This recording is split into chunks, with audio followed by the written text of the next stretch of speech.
Alright, this is your first video for Unit 5. I'm going to be going over the LT1 part, which is ionic nomenclature. Nomenclature includes naming compounds and writing formulas for compounds. And I will be focusing on ionic and the vocabulary that you see listed up here. The ionic information on the bottom has a bracket around it, and I've labeled it LT1. So I'm going to go through the vocabulary with you real quick here. Some of it, about half of it, you should already know from previous units. The other half will be new.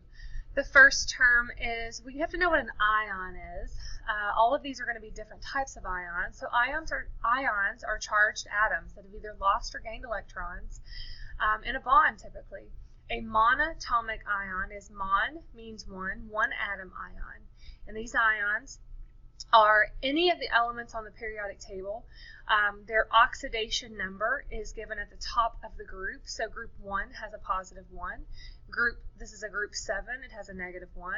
This is a group 6 and they have a negative 2. And if you'll recall from the last unit, that symbol tells you how many electrons are either being lost or gained in a bond. So group 1 tend to lose 1 electron in a bond because it's less energy for that atom to lose 1 and have a full valence shell underneath than to gain 7 to fill the outer energy level.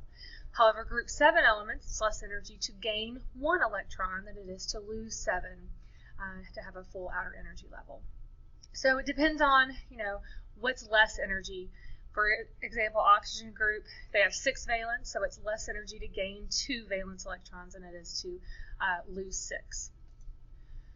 Cations and anions are terms that you're very familiar with, or you should be. Cations, look at the T like a plus sign. They're positive ions that have lost electrons. All your metals are cations. They can be written as 2 plus, or plus 2, or plus 1, or just a plus sign.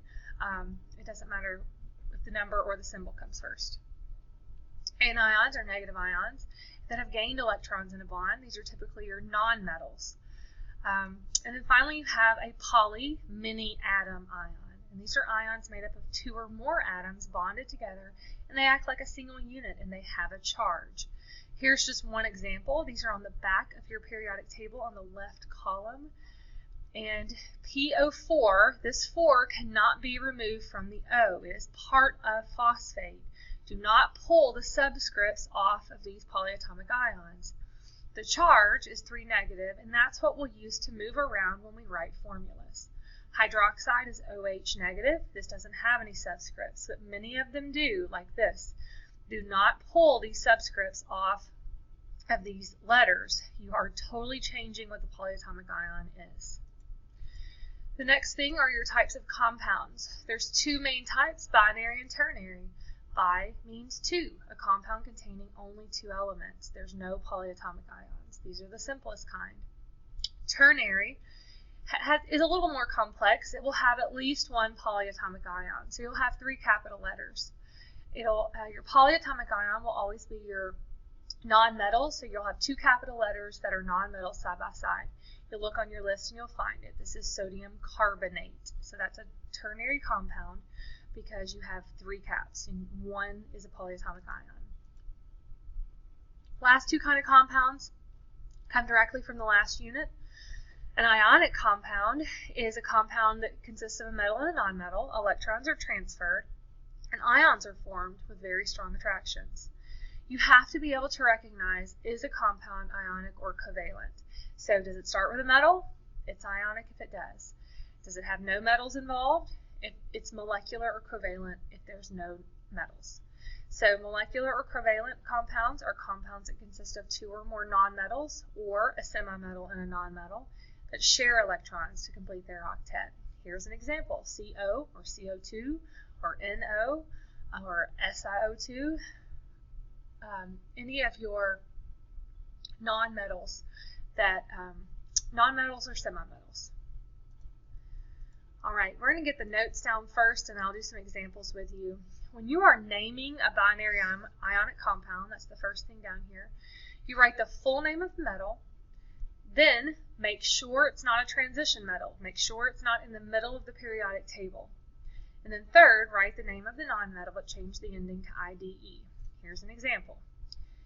Here's your formula. So it's magnesium, full name, Chloride. IDE is the ending. Writing a formula for a binary. You crisscross the charges and simplify to make the compound electrically neutral. Look for your oxidation number at the top of the group. Li is a +1, O is a -2. If you just put those together, you'd have a -1 charge overall, which you cannot have that. It must be neutral. So the 2 will go over here to Li. There's 2 Li's for every 1 O. So crisscross the charges. Here's an example of reducing. This would go from a 2 to a 2, and a 2 to 2 reduces to a 1 to 1 ratio. Please note that there's no negative or positive. They are not written as exponents. They're not written up here. They're subscripts that are just the number, not the positive or negative. When you have to name a ternary ionic compound, just like before, write the name of the metal. Make sure it's not a transition metal, and then write the full name of the polyatomic ion. Do not change the ending. So here's an example where it's just barium hydroxide. You're literally just copying from the periodic table. Writing formulas for ternary, you do the exact same thing. Crisscross and simplify. However, you do have to use a parentheses around your polyatomic. So Ca is a +2 and NO3 is a -1. So the 1 comes over to Ca, and we don't have to write it. We know it's there. The NO3 goes in parentheses, the 2's outside. There's 2 NO3's. Na is a +1, OH is a -1. 1's can't cross, so NaOH. You can put this in parentheses if you want to, but you don't have to because there's only one of them. Li is a plus, PO4 is a -3. The 3 comes over to Li, the 1 comes over to PO4. You can put PO4 in parentheses if you want. Keep the 4 with the O. There's 1 PO4. And you can see these last two examples. This is a 2 to 2 ratio where the 2's cancel. Remember, crisscross and simplify.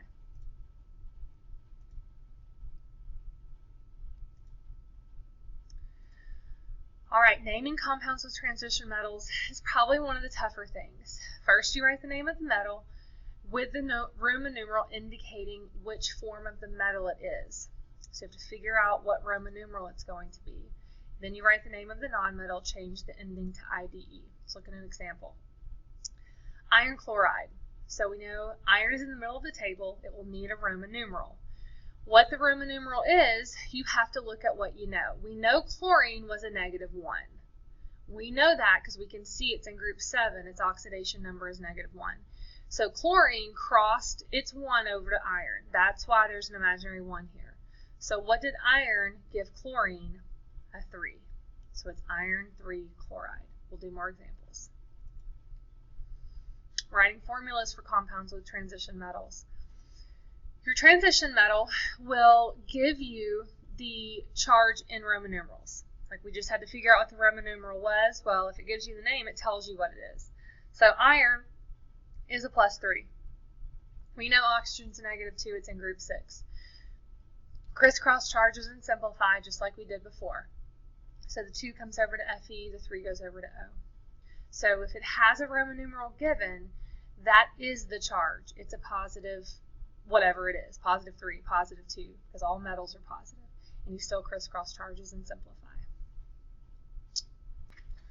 All right, so the first page we're going to look at is the binary page. Make sure you're looking at the page that says binary. These are a little simpler.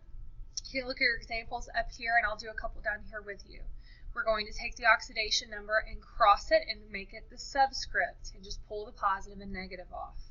Again, we're going to take the oxidation number and cross them and take the positive and negative off.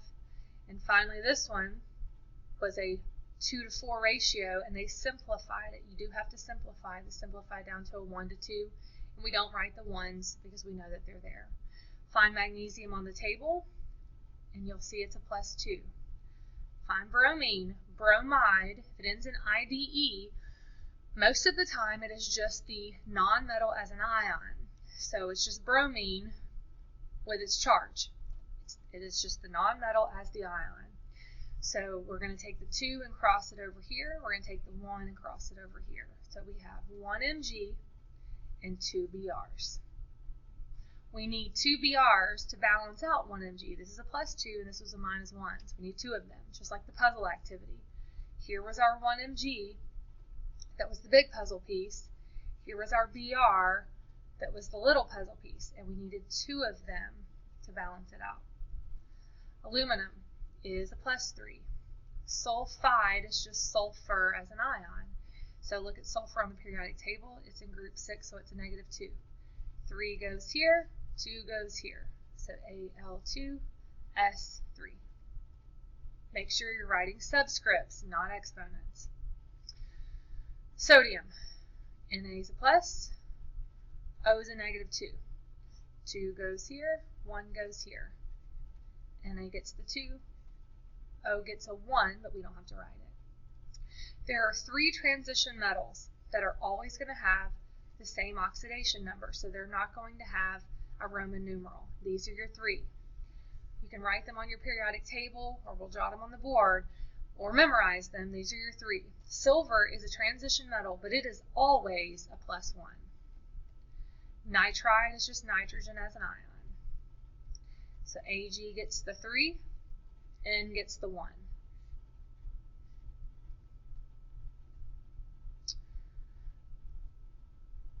All right, let me do one more down here. Strontium is a +2. Oxide is a -2. Sr2O2, 2 to 2 reduces. It is just SRO. So make sure you simplify if you need to.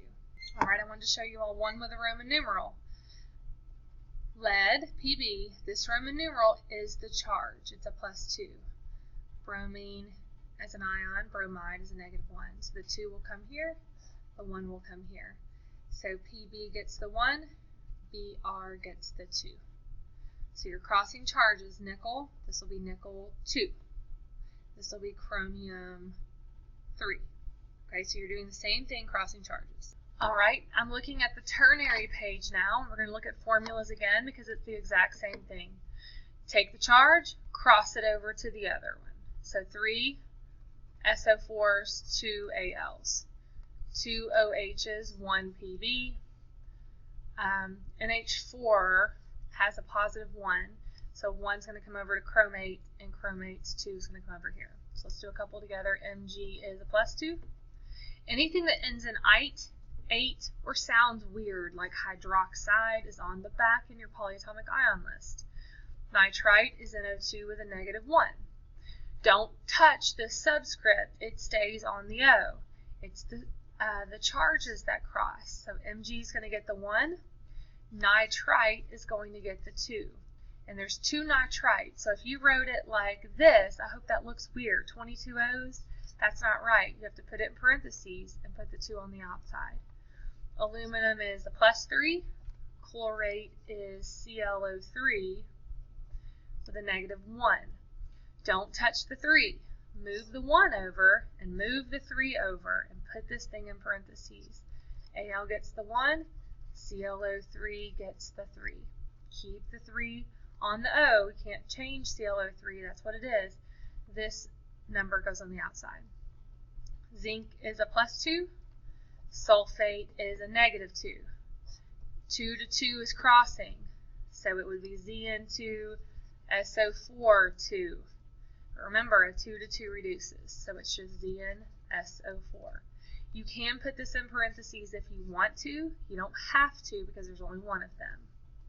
Same thing at the bottom with the Roman numerals. That is just the charge of the metal.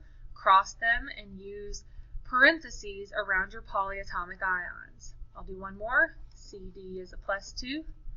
OH is a -1. The 2 will come over here. The 1 will come over here. So Cd gets the 1. OH gets the 2. Remember, parentheses. All right, I'm back on the binary page, and we'll start where it's easy.